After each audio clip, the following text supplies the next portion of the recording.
Welcome back to Horror Vault Channel. Just like every other family with several family members such as grandmother, grandfather, parents, kids, aunts, nephews, nieces, etc., there are deep hidden secrets buried in each family history. In this video, I am going to share with you the 5 most disturbing true horror stories involving evil family secrets. If you love to listen to such true horror stories, then I would recommend you to subscribe to our channel now. So, without any delay, let's listen to those real scary stories. Story 1. The Boy Who Sold His Family. I was 14 when I first heard about the cult. My life was a nightmare, a relentless cycle of abuse from my father, Anselmo, and indifference from my mother, Isela. My brothers, Narciso and Ignacio, were no better. They treated me like a punching bag, their frustrations finding a target in my frail body. I had grown accustomed to bruises and scars. They were my only companions in that house of horrors. One evening, as I wandered the streets to escape the chaos at home, I stumbled upon a group of boys behind the plaza. They were like me, lost, broken, and angry. Among them was Vicente, a man older than the rest with a commanding presence. He told me about their brotherhood and how they had found solace in something greater than themselves. He called it Lucifer's grace. I didn't believe Vicente at first. He spoke of power, vengeance, and freedom, things I thought were impossible for someone like me. But then he showed me the altar in his home, a dark statue with wings and horns, surrounded by red candles and offerings. "This is where we make our petitions," he said. And Lucifer listens. I laughed nervously. It sounded absurd, but Vicente's eyes burned with conviction. "Think about it," he said. "What do you have to lose?" That night, I returned home to find my father waiting for me with a belt in hand. My mother stood silently in the corner, while my brother smirked from the shadows. The beating was worse than usual. I could barely crawl to my corner of the house when it was over. As I lay there in pain, Vicente's words echoed in my mind. "What do you have to lose?" The next day, I went back to Vicente's house. He handed me a red candle and told me to kneel before the altar. "Speak from your heart," he said. I lit the candle and closed my eyes. Images of my father's rage, my mother's coldness, and my brother's cruelty flashed before me. My voice trembled as I made my plea, "Lucifer, take them, all of them.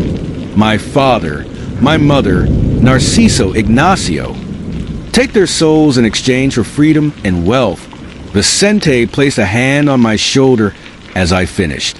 "It is done," he said. That night, I dreamed of fire and shadows. A voice whispered in my ear, "Your wish will be granted." When I woke up, I felt different, lighter somehow. The next morning, news spread through the village. A construction worker had fallen from scaffolding and died instantly. It was Anselmo, my father. I didn't cry at his funeral. Neither did my brothers or mother. My mother spiraled into madness after my father's death. She spent her days at his grave, talking to him as if he were still alive. One stormy night, she didn't return home. The cemetery caretaker found her body the next morning, cold and lifeless atop Anselmo's grave. Narciso and Ignacio barely reacted. They were too busy running errands for a local gang they had joined after our father's death. One evening, Narciso and Ignacio didn't come home. By dawn, the village was buzzing with rumors of a cartel ambush on the highway. 2 bodies hung from a bridge at the town's entrance, a warning to others who crossed the wrong people. It was them, my brothers. I stood under that bridge for hours, staring at their lifeless bodies swaying in the wind. I felt no sadness, only relief.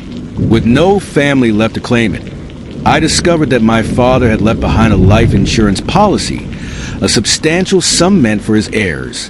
As his only surviving child, it all came to me. For the first time in my life, I felt free. But freedom came at a cost. At night, I began hearing whispers in my small apartment. Familiar voices calling my name, "Carlos, Carlos." Shadows moved where there shouldn't have been any movement. Sometimes I'd wake up feeling cold hands brushing against my face. One night, I saw them, my family, standing at the foot of my bed. My father's face twisted in anger. My mother wept blood.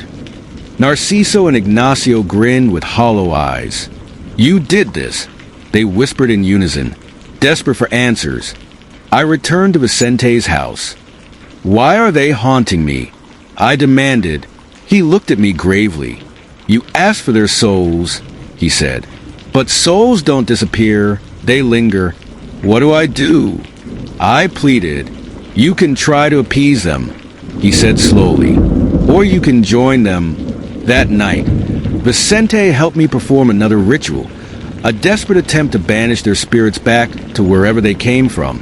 We lit candles around the altar and chanted prayers from an old book Vicente had retrieved. As we chanted, the room grew colder. The shadows lengthened until they consumed everything around us. Then they appeared again, my family, but this time they weren't alone. Behind them loomed a figure with wings and horns. The very statue from Vicente's altar brought to life. "You cannot undo what has been done," it growled. The next morning, Vicente found me unconscious on his floor. The altar destroyed and the candles melted down to stubs. I left the village that day with what little money remained from my inheritance and never looked back. But even now, as I write this, I feel their presence lingering around me, waiting, watching, because deals with darkness are never truly over. Story 2, The Brother in the Shadows. I found the box on a rainy Tuesday afternoon. Mom had always warned me never to go into the attic. "It's just old junk, Mijo," she'd say, waving a dismissive hand. But after her funeral, curiosity gnawed at me like a rat in the walls. The attic smelled of mothballs and regrets, the floorboards creaking under my weight as I shoved aside dusty Christmas decorations and yellowed photo albums. And there it was, a small unmarked cardboard box tied with twine. Inside, nestled between hospital bracelets and a faded Napa blanket, lay 2 birth certificates. One was mine, Daniel Harlow, born July 12, 1999. The other, Mateo Harlow, born March 3, 1995. I'd never heard of a Mateo. Mom's hands shook when she cooked. I noticed it young. The way her knuckles whitened around the knife as she diced onions for sofrito, the tremors spilling salsa onto the stove. "Nerves," she'd mutter, scrubbing the stains. Dad worked double shifts at the auto plant, his hands permanently grease-stained, his voice hoarse from shouting over machinery. We lived in a cramped trailer on the outskirts of Laredo, Texas, the AC broken, the walls sweating in the summer heat. Money was a ghost we chased, but never caught. When I turned 8, Mom started disappearing. Not physically. She'd sit at the kitchen table for hours, staring at the wall where Dad's overtime checks hung pinned like trophies. "We'll get out of here," she'd whisper, more to herself than me. "You'll see." One night, I woke to screaming. "You think I wanted this?" Mom's voice, raw and jagged. "I tried to give him up, Carlos. I tried." Dad's reply was a low growl. And look how that turned out. The next morning, Mom made pancakes. She smiled too wide, syrup dripping onto my Spider-Man pajamas. "Eat, mi vida." I didn't ask about the fight. Some part of me already knew better. The social worker's name was Ms. Rivera. She called 2 weeks after Mom's funeral. Her voice crisped through the phone.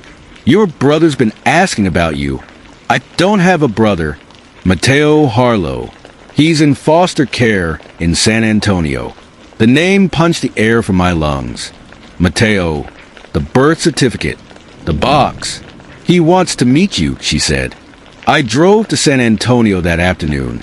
Mateo lived in a group home off Culebra Road, a squat brick building with barred windows. He was 24, tall and gaunt, his face a mirror of mine. Same crooked nose, same cowlick, but his eyes were hollow, pupils dilated even in the dim hallway light. "You look like her," he said, smiling. His teeth were yellow, one missing on the side. You knew, Mom? He laughed, a wet, rattling sound. She left me at a fire station, wrapped me in that stupid blanket with ducks on it. The Napa blanket. Why? Money. Dad lost his job. She couldn't feed 2 kids. He leaned closer, breath sour. But she kept you. That night, I dreamed of hands. Small, pale hands pressing against glass. A basement window, fogged with breath. A boy's voice. Danny? Danny, let me in. I woke drenched in sweat, the AC humming. The next day, Mateo called. Come back. I've got something to show you. In his room, he handed me a Polaroid. A woman with Mom's face younger, her hair dyed cherry red. She held a baby wrapped in blue. That's you, Mateo said. No, Mom had brown hair. She dyed it after giving me up. Didn't want people recognizing her. The baby in the photo wore a tiny gold bracelet. My baby bracelet, engraved Daniel, sat in my dresser drawer. That's not me, I whispered. Mateo's grin widened. No, that's me. Mom's old letters mention a Tia Rosa in Corpus Christi. I drove there Saturday. The coastal air thick with brine. Tia Rosa's house was a peeling shotgun shack, the porch sagging under bougainvillea. She answered the door in a house dress, her eyes narrowing. You look just like her. Inside, over bitter coffee, she talked. Your mama tried to give Mateo to a cousin first, but the cousin, Dios mio, he was a bad man, hurt kids. When she found out, she panicked, left Mateo at the fire station. Why didn't she tell me? Guilt and fear. Rosa lit a cigarette, the smoke curling like ghosts. After Mateo, she swore she'd never abandon another child. Then you came along. But why keep me? Rosa hesitated. She made a pacto. What kind of pact? She stubbed out the cigarette. Ask him. Mateo stood in my living room that night. I hadn't let him in. You're dreaming, I said, gripping the couch. Am I? He touched the wall, leaving a black smear. She promised me Danny. Said if she kept the next baby, I could stay. Just out of sight. In the walls. The room chilled. Behind him, the wallpaper bubbled, peeling to reveal mold-swollen drywall. Something scratched inside. I waited, Mateo whispered, but she broke the promise. So now you owe me. Mom's journal was hidden under her mattress, wedged between rosary beads and a dried corsage. The entry dated March 4th, 1995. I can't afford another mouth. The social worker said they'll take Mateo to a good home, but I know what happens to babies like him. So I did what Abuela taught me. Lit the candles. Said the words. The thing in the crawl space agreed, take Mateo, let the next child live. But it wants more. It says a soul for a soul.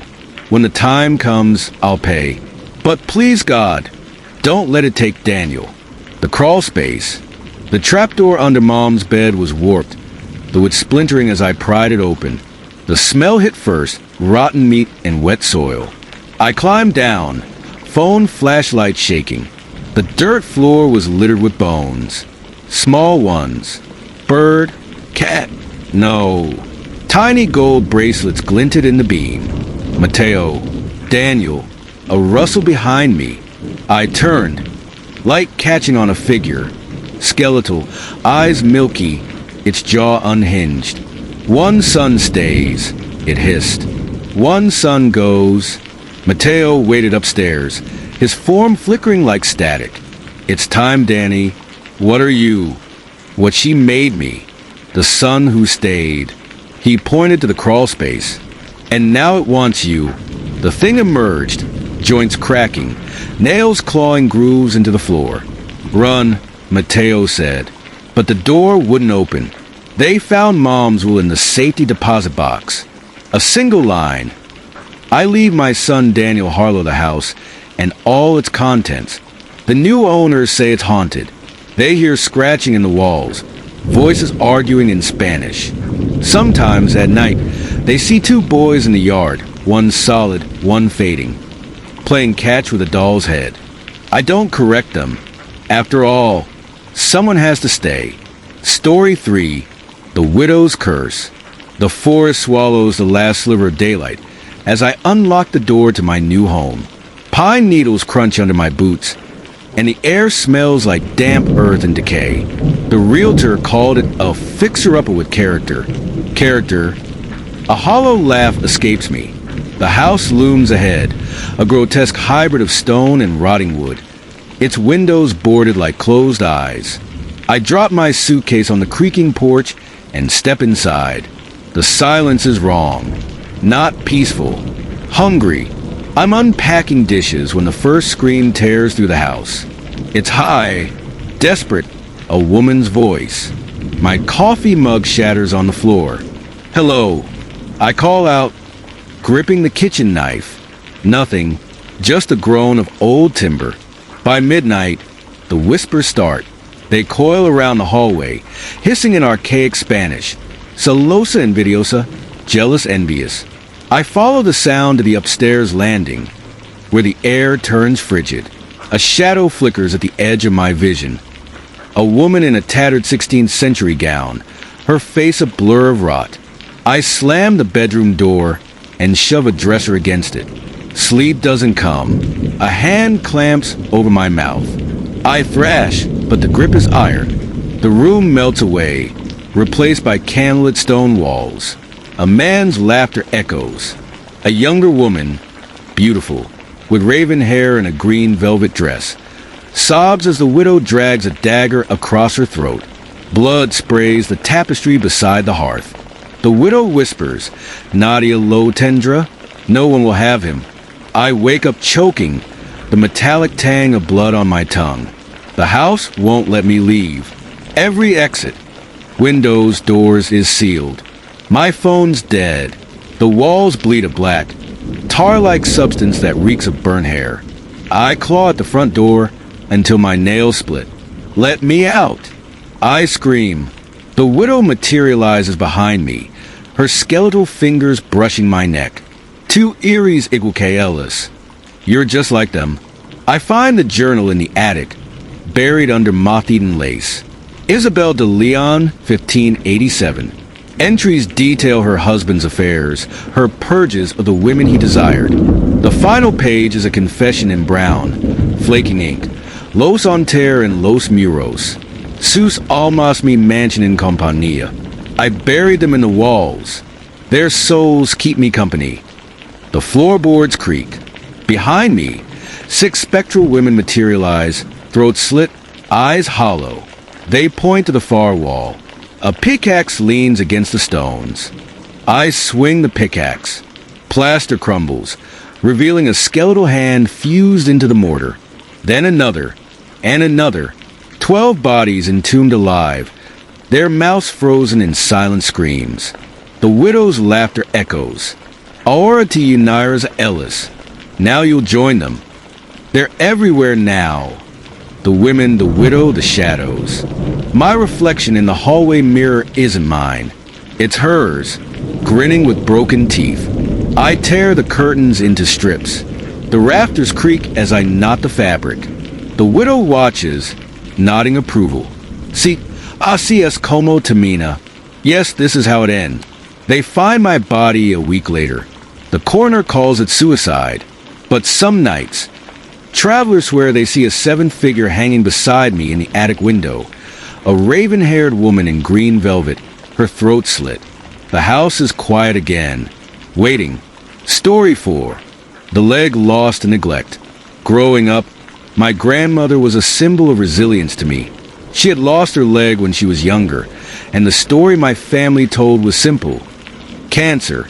It was a tale of tragedy and survival, one that painted her as a fighter who had overcome immense odds. She never spoke about it much herself. When I asked, she would just smile and say, "It's in the past. I'm here now, aren't I?" Her prosthetic leg became a part of her identity, something she carried with quiet dignity. To me, she was a hero, someone who had faced death and come out stronger on the other side. But as I grew older, I began to notice cracks in the narrative. There were moments when my grandmother would flinch at certain questions, or when my mother would quickly change the subject if the topic of her amputation came up. It wasn't until years later that I discovered the truth, a truth far darker than anything I could have imagined. The story began to unravel after my grandmother passed away. I was 25 at the time, and my family had gathered to sort through her belongings. Among her things, I found an old box filled with letters and photographs from her younger years. Most of them were innocent enough. Pictures of family gatherings, handwritten notes from friends, but tucked away at the bottom was a medical report dated decades earlier. The report detailed the injuries she had sustained from a fall off the roof of their house. My heart sank as I read about the damage to her leg, the fractures, the internal bleeding, and how it had ultimately led to its amputation. There was no mention of cancer anywhere. Confused, I brought the report to my mother. At first, she tried to dismiss it, saying it wasn't important, but I pressed her for answers. That's when she finally told me the truth. My grandmother hadn't lost her leg to cancer. She had lost it because of my grandfather's neglect. It happened when they were younger, during a hot summer when their roof needed repairs. My grandfather had insisted on fixing it himself rather than hiring a professional. He was too cheap to spend money on something he thought he could handle on his own. My grandmother, ever supportive, had gone up there with him to help. She slipped while carrying a bundle of shingles and fell off the roof, landing hard on her leg. The pain was immediate and excruciating, but instead of rushing her to the hospital, my grandfather dismissed it as just a bad sprain. He refused to spend money on medical treatment, insisting they couldn't afford it. For weeks, my grandmother suffered in silence as her leg swelled and turned black with infection. By the time my grandfather finally relented and took her to see a doctor, it was too late. The infection had spread too far. Amputation was the only option left. Losing her leg changed everything for my grandmother. She had always been an active woman, working in their garden, walking miles into town. But now she was confined to crutches and later a prosthetic limb that never quite fit right. My grandfather's reaction? Indifference. He treated her injury as an inconvenience rather than a tragedy. He refused to help around the house or make accommodations for her new limitations. Instead, he grew more irritable and controlling as time went on. My mother told me about nights when she would hear them arguing.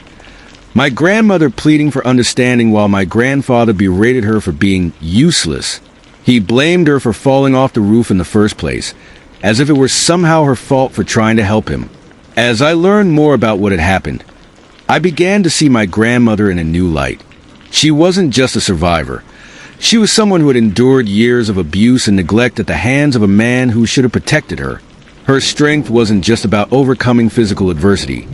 It was about surviving in an environment where she was constantly belittled and devalued. She raised 3 children while navigating life with one leg and an unsupportive husband who made everything harder than it needed to be. But what struck me most was how she never let that bitterness show, not to me or any of her grandchildren. She loved us fiercely and unconditionally, always putting on a brave face even when she must have been hurting inside. After learning the truth, I couldn't stop thinking about my grandfather, the man who had caused so much pain yet never seemed to face any consequences for his actions. He passed away before I was born, so I never got to meet him or confront him about what he had done. But part of me wonders if he ever felt remorse or if he went to his grave believing he had done nothing wrong. Did he ever apologize to my grandmother? Did he even realize how much he had taken from her? I'll never know the answers to those questions. But what I do know is this: my grandmother deserved better than what she got. In many ways, uncovering this story has been both heartbreaking and empowering. It's given me a deeper appreciation for my grandmother's resilience and a renewed determination to honor her memory by breaking the cycle of silence that allowed her suffering to go unnoticed for so long. I've shared this story with my siblings and cousins, not out of anger or bitterness, but as a reminder of how important it is to stand up against injustice even within our own families. My grandmother may have lost her leg because of neglect, but she never lost her spirit. And that's something no one, not even my grandfather, could take away from her. Today, when I think about my grandmother's prosthetic leg, I don't see it as a symbol of loss or weakness anymore. Instead, I see it as a testament to her strength, a reminder that even in the face of unimaginable hardship, she found a way to keep moving forward. Her story is one that deserves to be told, not just for what it reveals about our family's past, but for what it teaches us about resilience, courage, and the power of love in overcoming even the darkest chapters of our lives. Story 5: The Stolen Child. I always thought I knew my family. Growing up, our gatherings were filled with warmth, laughter, and a sense of connection that made me feel secure. My grandmother, the matriarch of our family, had a way of making everyone feel special. But there was always one topic that seemed to cast a shadow over her otherwise sunny demeanor: my Aunt Lisa. Lisa was different from the rest of us. She never married, never had children, and rarely attended family events.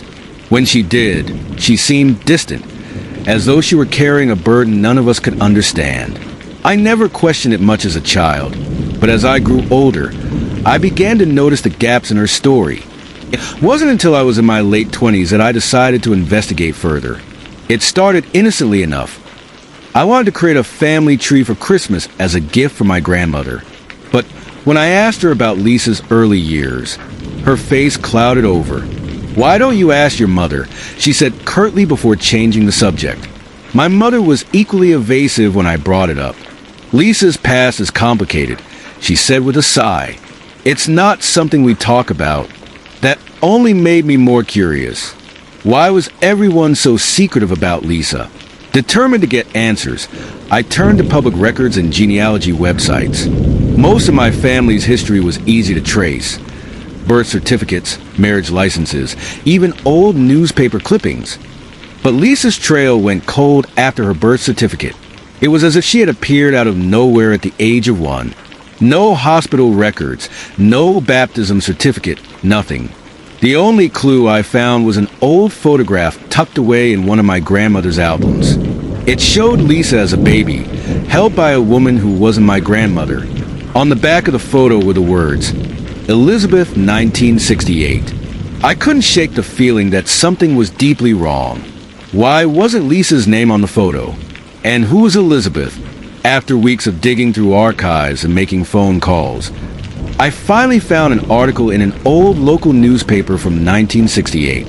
It reported the kidnapping of a baby named Elizabeth from a nearby town. The baby had been taken from her crib in the middle of the night, and despite an extensive search, she was never found. My heart raced as I read the article over and over again. Could Lisa be this missing child? Was my family involved in something so horrifying? When I confronted my grandmother with what I discovered, she broke down in tears. "I didn't want you to find out this way," she said between sobs. The story she told me felt like something out of a crime novel. My grandfather had worked for a local businessman who had ties to organized crime, a man known for solving problems quietly. When my grandparents struggled to have children after their firstborn, they confided in this man about their heartbreak. A few months later, he approached them with an offer: a baby girl who needed a home. He didn't explain where the baby came from or why she needed new parents. He simply assured them it was all taken care of for a price. Desperate for a child and too afraid to ask questions, my grandparents agreed. They paid him under the table and brought Lisa, then called Elizabeth, home as their own daughter. For years, they kept up the charade, telling everyone Lisa had been born prematurely and that they'd kept her birth quiet out of fear she wouldn't survive. But as Lisa grew older, suspicions arose within the family. "She doesn't look like us," one relative had whispered at a family reunion when Lisa was just 5 years old. My grandmother dismissed these comments with practiced ease, but deep down, she lived in constant fear that someone would uncover the truth. Lisa herself began to sense that something wasn't right as she grew older. She once asked my grandmother, why there were no baby pictures of her before her first birthday. We lost them in a flood. My grandmother lied. But Lisa wasn't satisfied with that answer, and neither was I. Armed with what I'd learned, I decided to talk to Lisa directly. She deserved to know the truth about her origins, or at least what little truth we could piece together. When I told her about Elizabeth and showed her the newspaper article, her face turned pale. "I always knew something was off," she whispered. "I just didn't know what." She told me about dreams she'd had as a child. Dreams of another woman rocking her to sleep while singing lullabies in a language she didn't understand. She thought they were just figments of her imagination, but now they felt like memories. Lisa and I decided to dig deeper together. We reached out to law enforcement in the town where Elizabeth had been kidnapped and shared our suspicions with them.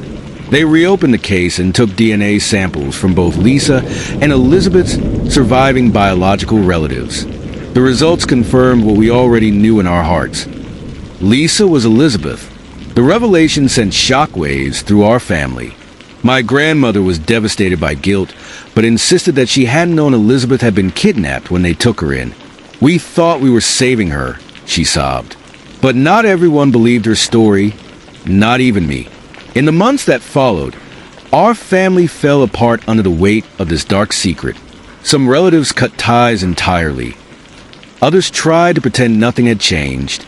As for Lisa or Elizabeth, she struggled to reconcile her two identities: the woman who had grown up as part of our family and the child who had been stolen from hers. She eventually reached out to her biological family and began building relationships with them while still staying connected to us, a delicate balancing act that left her emotionally drained.